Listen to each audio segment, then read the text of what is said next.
Welcome to Zeo Route Planner. In this video, we'll guide you through the process of signing up as a driver. When you open the app for the first time, you'll see two ways to create your account: sign up with Google or sign up using email and password.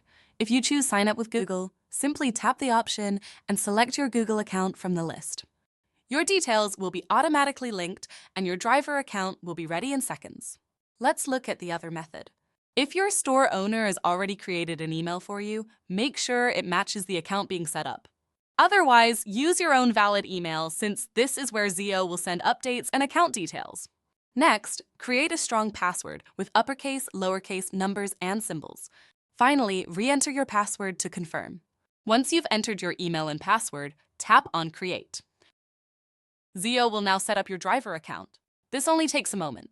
Once it's done, your account will be successfully created and you'll be taken to the main dashboard. From here, you can start using all the driver features inside Zeo Route Planner. And that's it. You've now learned how to sign up as a driver in Zeo Route Planner.